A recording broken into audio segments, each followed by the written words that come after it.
झारखंड विधानसभा का बजट सत्र फरवरी से शुरू होगा। 27 फरवरी से शुरू होगा सत्र। राज्यपाल ने दी मंजूरी। 3 मार्च को राज्य सरकार करेगी अपना बजट पेश। झारखंड विधानसभा के बजट सत्र शुरू होने के तारीखों की घोषणा हो चुकी है। राज्य का अपना बजट 3 मार्च को पेश किया जाएगा। इसके लिए 27 फरवरी से बजट सत्र शुरू होगा। वित्तीय वर्ष 2023-24 के बजट के लिए यह सत्र आयोजित किया जा रहा है। संसदीय कार्य मंत्री आलमगीर आलम ने इस आशय की जानकारी देते हुए बताया है कि बजट सत्र 23 मार्च तक चलेगा। इस दौरान राज्य सरकार अगले वित्तीय वर्ष का बजट पेश करेगी। साथ ही कई महत्वपूर्ण विधेयक भी सदन में लाया जाएगा। बजट सत्र के दौरान सरकार चालू वित्तीय वर्ष के लिए तृतीय अनुपूरक बजट भी पेश करेगी। देवघर में अमित शाह बोले, हेमंत सरकार सबसे भ्रष्ट। रैली में कहा, झारखंड में घुसपैठिए बढ़ गए हैं। आदिवासी 35% से 24% हो गए हैं। केंद्रीय गृह मंत्री एवं सहकारिता मंत्री अमित शाह शनिवार को 2 दिवसीय दौरे पर झारखंड के देवघर पहुंचे। उन्होंने पत्नी के साथ बाबा बैद्यनाथ की पूजा अर्चना की। फिर 450 करोड़ रुपए की लागत वाले इफ्को के नैनो फर्टिलाइजर प्लांट का उद्घाटन किया। शाह ने जेसीडी के इफ्को ग्राउंड में विजय संकल्प रैली को संबोधित किया। रैली में शाह ने कहा कि झारखंड में वोट बैंक की राजनीति हो रही है। राज्य में घुसपैठियों की संख्या बढ़ रही है। आदिवासियों की संख्या 35% से 24% रह गई है। शाह ने झारखंड की हेमंत सोरेन सरकार को सबसे भ्रष्ट सरकार बताया। रामगढ़ उपचुनाव में कांग्रेस ने उतारा उम्मीदवार। बजरंग महतो होंगे कांग्रेस के उम्मीदवार। पार्टी कार्यालय से हुई घोषणा। ममता देवी की विधानसभा की सदस्यता जाने के बाद से खाली हुई रामगढ़ विधानसभा सीट पर उपचुनाव होंगे। इसके तारीखों की घोषणा हो चुकी है। वहीं पार्टियों ने भी मैदान में अपने उम्मीदवार उतारने शुरू कर दिए हैं। आज भारतीय राष्ट्रीय कांग्रेस ने रामगढ़ उपचुनाव के लिए अपने उम्मीदवार के नाम घोषणा कर दी है। नाम की घोषणा पार्टी कार्यालय से प्रदेश अध्यक्ष राजेश ठाकुर, नेता आलमगीर आलम ने की। रामगढ़ उपचुनाव में कांग्रेस के उम्मीदवार बजरंग महतो होंगे। बजरंग महतो पूर्व विधायक ममता देवी के पति हैं। अब हर नवजात को मिलेगा दूध।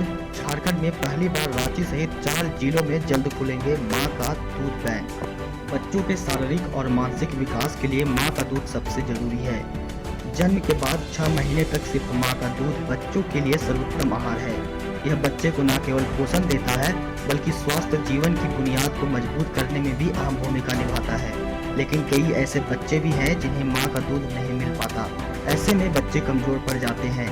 ऐसे बच्चों के लिए झारखंड के 4 जिलों रांची, दुमका, हजारीबाग और बोकारो में मां का दूध बैंक यानी ह्यूमन मिल्क बैंक खुलेगा। झारखंड सरकार ने इसकी प्रक्रिया शुरू कर दी है। स्वास्थ्य विभाग ने इसके लिए स्वीकृत आदेश जारी कर दिया है। इन बैंकों की स्थापना पर 1.60 करोड़ रुपए खर्च होंगे। मिल्क बैंक की स्थापना से ऐसे नवजात जिनकी मां किसी शारीरिक अक्षमता या किसी घातक मेडिकेशन के कारण स्तनपान नहीं कर पाती या प्रसव के बाद मां को काफी कम दूध आता है। मैट्रिक इंटर का प्रैक्टिकल 7 से बेहतर रिजल्ट के लिए कुछ स्कूल कॉलेज लेंगे प्री बोर्ड परीक्षा। झारखंड एकेडमिक काउंसिल यानी जैक मैट्रिक व इंटर आर्ट्स, साइंस, कॉमर्स की परीक्षाएं 14 मार्च से शुरू होने वाली है। वहीं प्रैक्टिकल परीक्षाएं 7 फरवरी से 4 मार्च तक चलेगी। शहर के स्कूलों और इंटर कॉलेजों में इसे लेकर तैयारी शुरू हो चुकी है। कुछ स्कूल जहां अपने स्तर पर प्रैक्टिकल परीक्षा के लिए शेड्यूल तैयार कर रहे हैं, वहीं कुछ स्कूल व इंटर कॉलेजों ने इसका शेड्यूल जारी कर दिया है। इसके साथ ही कुछ स्कूल व कॉलेजों में मैट्रिक व इंटर छात्रों के लिए प्री बोर्ड परीक्षा लेने की भी तैयारी की जा रही है।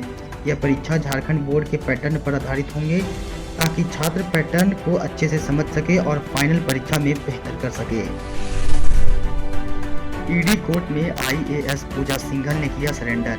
1 महीने से हेल्थ बैकग्राउंड पर थी बाहर। अवधि पूरी होने के बाद पहुंची जेल। जमानत अवधि समाप्त होने के बाद निलंबित IAS अधिकारी ने आज ईडी कोर्ट में सरेंडर किया। इसके बाद उन्हें जेल भेज दिया गया। वे बीते 1 महीने से हेल्थ बैकग्राउंड पर जेल से बाहर थी। उन्हें 4 जनवरी को सुप्रीम कोर्ट से जमानत मिली थी। जमानत मिलने के 8 महीने बाद वे जेल से बाहर निकली थी। सुप्रीम कोर्ट ने उन्हें बेटी की इलाज के लिए 1 महीने का जमानत दिया था। जमानत देते हुए कोर्ट ने कहा था कि वे झारखंड से बाहर रहेंगे। जेल से बाहर निकलने के बाद उनके पति अभिषेक झा लेने पहुंचे थे। हज यात्रा 26 जून से। अब तक फॉर्म जमा करने की तारीख भी घोषित। 22 मार्च से माह ए रमजान का आगाज हो जाएगा। इसके 3 महीने बाद 26 जून से हज यात्रा शुरू हो जाएगी। लेकिन इस वर्ष अभी तक हज यात्रा के लिए फॉर्म भरने की तिथि घोषित नहीं हुई है और न ही हज कमेटी ऑफ इंडिया ने हज एक्शन प्लान जारी किया है।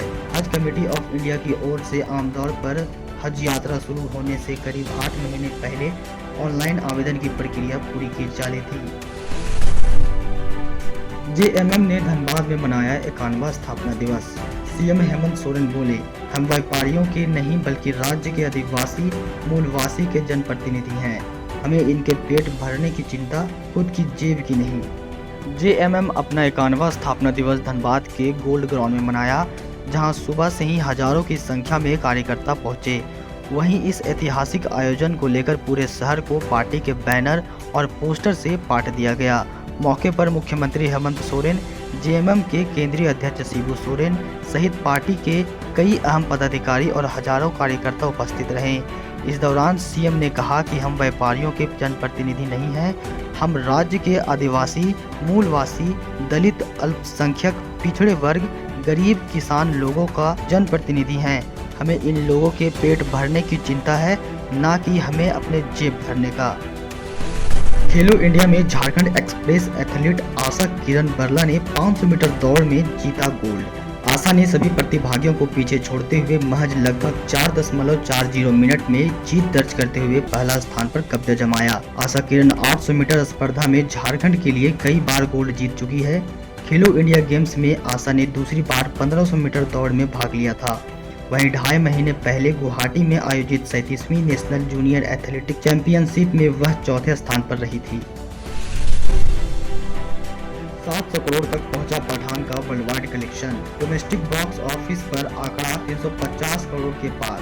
सबसे बड़ी बॉलीवुड फिल्म बनने के कगार पर खड़ी। पठान का थिएटर्स में ब्लॉकबस्टर रन जारी है। ट्रेड एनालिटिक्स तरन आदर्श के मुताबिक फिल्म ने रिलीज के 9वें दिन 15 करोड़ का कलेक्शन किया। इस हिसाब से फिल्म का हिंदी नेट कलेक्शन 351 करोड़ रुपये हो गया है।